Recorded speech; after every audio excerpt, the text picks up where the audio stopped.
morning. It is nice to be back after what a crazy week, man. When you go west and come back and like lose that day, it's crazy, man. Yeah, it was an adjustment for sure. But yesterday was good because got back into somewhat of a routine.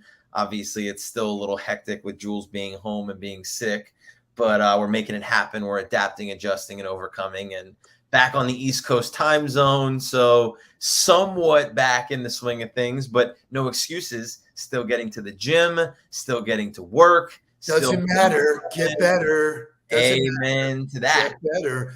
Nice job holding down the fort yesterday. Shay and I did a virtual workshop for our friends at Closet Factory. We had 50 designers who joined us, and it was super cool, super informative. They asked good questions.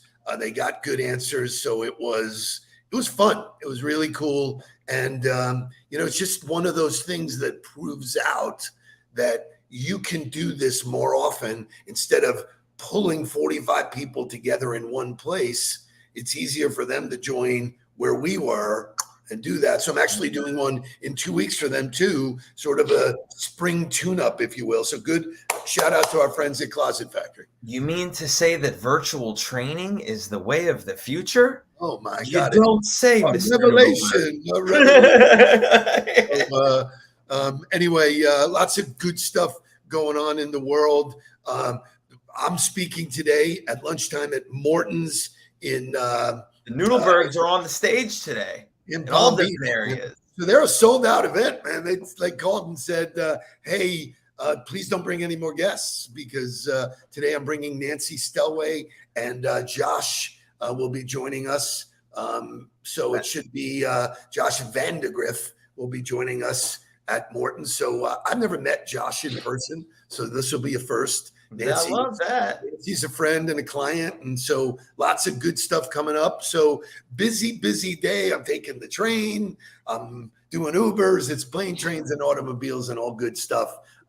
Couple of shout outs. One is to Chris White. Condolences for your friend. I know that's a big loss in your life, and you plastered social media with it yesterday. Good job. Our thoughts and prayers go to you for somebody gone too soon. On a more positive note, Mike Kublin, our friend, it's his birthday today, so a shout out to him.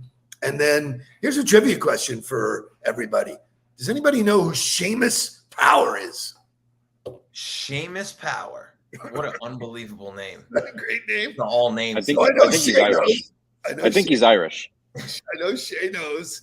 Anybody? I'm going to give it a few minutes. Seamus Power. While you're thinking that, and while you're coming, look at Jonathan Aarons, man. There he comes. Golfer. So listen, not only is this guy a golfer, he plays in the par 3 yesterday at the Masters, hits a hole-in-one on the 8th and the 9th. Wow.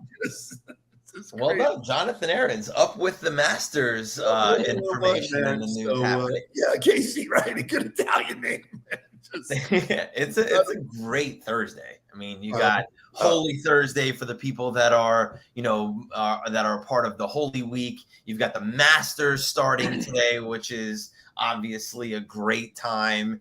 And you just got that, that feeling of April and spring and all that kind of good stuff going on. So before we move on to the Huddle, wake up music, I know you guys talked about the national championship. It's still, the ladies, the men, it's still a conversation going on. I don't want this to pass. There is a debate, which I think is ridiculous, about Angel Reese and what she did and whatever. Guys talk shit all day long. Shit in football. Jake told me in the Huddle, people were biting him and kicking him, and it's crazy. But they're giving her shit for doing this. I thought she hit it straight on, and it's maybe the top lesson that everybody can learn and why social media works. Shay, show me Angel Reese, please. So many people are talking about women's basketball. Isn't that a good thing? I'm happy. I mean, all year I was critiqued about who I was. The narrative, I don't fit the narrative. I don't fit in the box that y'all want me to be in. I'm too hood, I'm too ghetto. Y'all told me that all year. But when other people do it, y'all don't say nothing. So this was for the girls that look like me, that's going to speak up on what they believe in. It's unapologetically you. And that's what I did it for tonight. This was for it was just bigger than me tonight. It was bigger than me. Twitter is going to go in a rage every time. And I mean, I'm happy. I feel like I've helped grow women's basketball this year. I'm super happy and excited. So I'm looking forward to celebrating in the next season. Unapologetically me. The next time somebody creeps in your shit, think of that. You be you unapologetically. This is me. If you don't like me, look the other way, man. Right. I mean, that is, the biggest hiccup, I think, to people in social media is that they feel like they have to put on a front, or they feel like they have to, present themselves a certain way. The idea is not to appeal to the masses or appeal to everybody. The idea is to appeal to people that are like-minded, people that think the way you do, or that have some similarities to you, and find more people, because your tribe gets better and stronger the more people you find like that. Like, part of what we talked about on the GOTB call last week was, hey, we want to grow the tribe, but we want to grow the tribe with people that fit. We don't want to introduce people into the tribe that don't belong in this group. What's the best way to do that? Find people that are like you guys. You guys know who are the people you're hanging out with that would be good GOTB fits. So to me, being unapologetically you and her owning that is awesome. I'll close it with this. I did an exercise with my folks from Tao, and I went around and I asked each of them what they thought their superpower was. And first girl up, grinning ear to ear, she said, I don't know, my smile. I said, you're damn straight. That is something you own. They each went around the room and said what their superpower were, and the other people validated it, and now they concentrated on it. And I said, that's just you being you. You're not trying to smile. You're not showing up going, I got to remember to smile. That's you. Be you, and you win all the time. So great stuff. Shay, wake this thing up. I know Shay will be leaving because he's up at the Breakers already, working with our friend and client, Jerry Letrento, this morning. So let's go.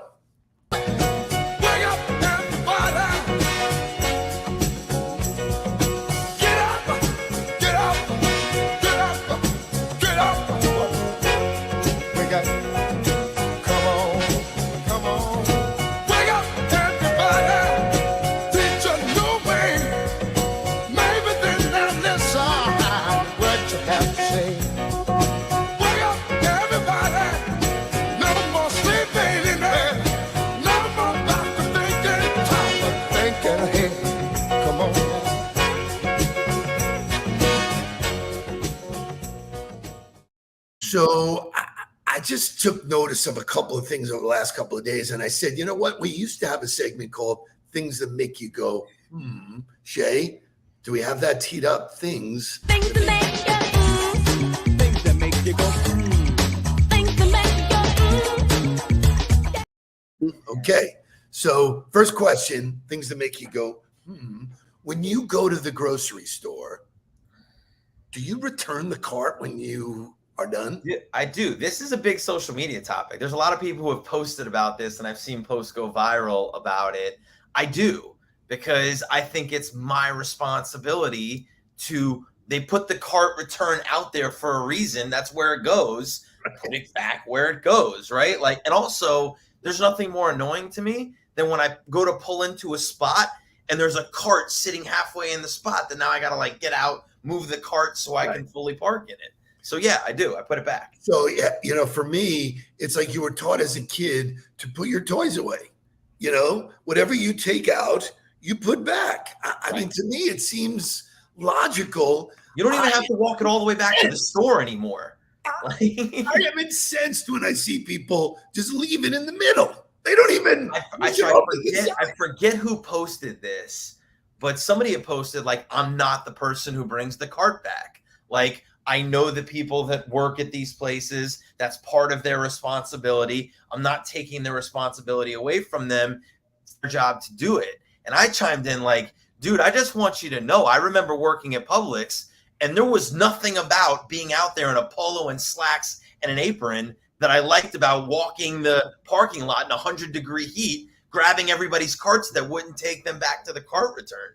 So it's my opinion that even though it is a part of their responsibility to go get the carts, put them in the cart return. You don't have to bring them all the way back to the store anymore, but at least put them back in the place where they go. Yeah, I mean, so I returned mine yesterday, and somebody was standing there. It was an older gentleman. He looked at me and he goes, "Thank you." And I was like, right. Right. And I was wearing my "Tell Me Something Good" shirt, and then he goes, "I want to tell you something good." I go, "Okay, cool." He goes, "Thanks for returning that." He goes, "All cars that get dinged because this shit is in the parking lot." There you go. Unbelievable. Fantastic. So, it's these little things. Somebody mentioned it here just recent. Paula Bird, great. Integrity in the small things. I didn't do that for a pat on the back. I did that because it's very similar to what Matthew McConaughey said. I don't leave fucking breadcrumbs. Those are breadcrumbs. Those are little things that you do that come back to you. So it's called respect. You're right, Kitty. Great job. To me, it speaks to making your bed. It speaks to making the dishes. It speaks to putting things back where they belong in your house. Like, it's just how you do what you do. And that doesn't necessarily bleed into every little thing that you do, but it is the philosophy that you live by and how one thing leads to another. So you do one little thing the right way and it starts to lead to others. All right, so here's another question, and it just came up this week. All four of us were on the same flight. When you get on a flight, do you pick the middle of the aisle or the window? It's strategic. It's 1,000%. It's situational. Like, if it's a short flight, I want to be on the aisle because if I got to get out to use the bathroom, I don't want to have to move anybody else. If it's a long flight, I want to be on the window because odds are I want to close my eyes and I don't want to have to wake up to let somebody else out. And I also want to be able to use the wall for the. There he is. Yes. So Jerry is our guest. Good morning. Next Friday. Good morning, sir. How are you? Yeah. Good. I kind of jumped in here because Shay's here with me this morning. Just want to say good morning to you guys, and every day's a gift, right, Steve? We love you, man. We're so proud of you. Go up and ring the bell, man. We'll see you for Huddler in the hot seat. Say again? Next week. We'll see you for Huddler in the hot seat. Yeah. I look forward to your questions, Mark. So insightful. Love it. Love you guys. Be well. Thanks, Jerry. Good. So, Shay, can you take us to motivational music, please?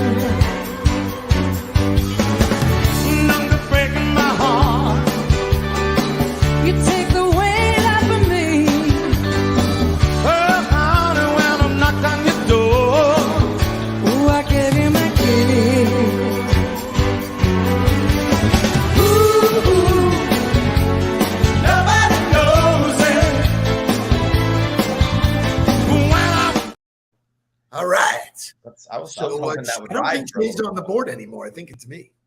Okay. Good luck to you, sir. Running the board. Cool. Who knows There's how a this show reason. will go now?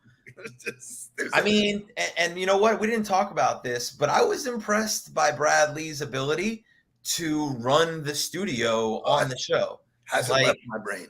So listen, you want to go back to talking about Brad Lee.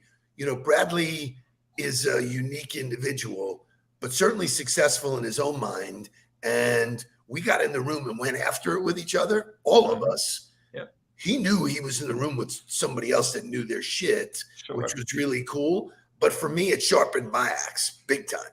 Yeah. Like I felt good about learning from somebody else. Like I'm not too proud at my age or whatever to get in the room with somebody who figured it out and is doing something that I admire, which is the key to all learning. If they're Right. doing what you want. What I talked about yesterday on the huddle was like, that was the reason we were there, is he's doing something in the same vein of what we want to do, and he's doing it at a very high level. That's why we partnered with him, and it's why we continue to go work with him and learn from him.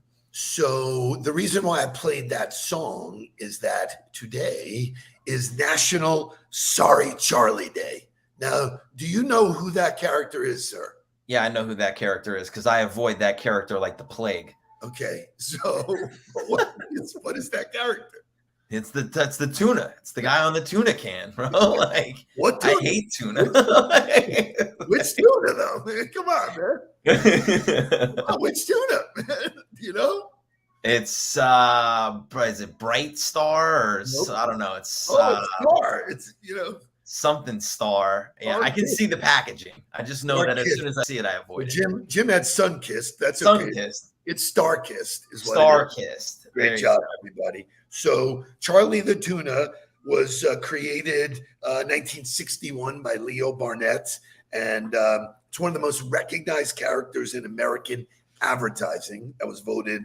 The reason why I'm talking about it today is it is National Sorry Charlie Day. April 6th each year encourages us to review rejection from a different perspective. It's a day to think about the times we've been rejected. Okay, so one of the things I talked about, and I am bullish on this year I wanted to hear no more. Yeah. Now, we're a quarter in. I've heard no a lot. No sucks. There's no beating it up. There's no, it is what it is. So dealing with rejection is a very key part of being successful in life, let alone in sales. You're fairly new to the game. So talk to me. What's your feeling on rejection? I have when am I no longer fairly new to the game? How many years in do I have to be for it not to be new anymore? I'm going to say 5 years. 5? All right, I got 2 years to go. Or really another. I'd say 3. Which I don't know if everybody knows this.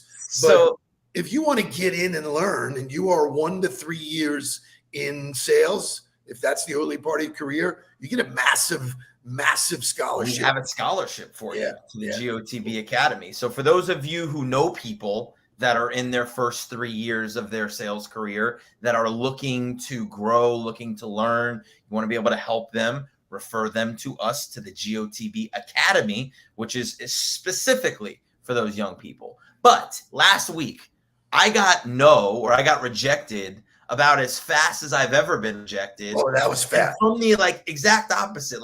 I've never really been in a meeting where I thought it went really well or fairly well and was looking forward to the proposal coming, and then got no within 24 hours. In the inbox, boom, we went in another direction. Thank you for your time. And so for me, right, it immediately goes to reviewing what happened, right? Number one, how the hell was I so far off? How was I on such a different page than where they were actually going? And then the other part of it was, what can I learn from it? What information can I get from it in order to help me? So Joey Jansen, that's who this LinkedIn user is, coming to us from 212 in Jacksonville. What is worse, hearing no or the really long waited response? And he's calling himself out. Listen, I would rather hear no early than have somebody drag me through the mud for 3 months. So I am very, very aggressive looking for the no. That doesn't work for everybody. I think, listen, you can tell me no, not now. Sure. But don't ghost me. So that speaks ghost to me, understanding why no, right? No, not now says, oh, okay, well, why not right now? What's happening right now? What will make the timing right? So that to me is, and I would say the long-waited response is the worst, because now you're stuck in my pipeline, and I just want to know. I want to know if you're actually interested in moving forward, or whether it's not the right fit, it's not the right time, whatever it is. I want to know why it's a no, but I'd rather have the no so that I can follow up and ask and try to get the information. You don't always get it. Most people, I would say, go ghost or go dark after they give you the no. They're moving on to something else. But I think it's our responsibility in business development and sales to follow up a few times to try to get that answer. Why is it a no? What's the problem? Where is the disconnect? What can I learn from this? Or maybe we can still overcome it. Maybe it's not really a no. Maybe it's a no because it was a miscommunication and we were on the wrong page. I just did this with Jake yesterday. Jake and I were working on something together that we got a yes, but it wasn't a full yes. And I want to know where the miss was. So interestingly enough, so I pulled a list of 6 mistakes that salespeople make when they face rejection. We all do it. I don't know anybody who trains on rejection. It's the funniest thing of all. You should learn, like in football, you learn on getting hit. Well, I mean, Jonathan Aaron's said, he goes, I'm sure you dealt with this a lot during football recruiting. Absolutely.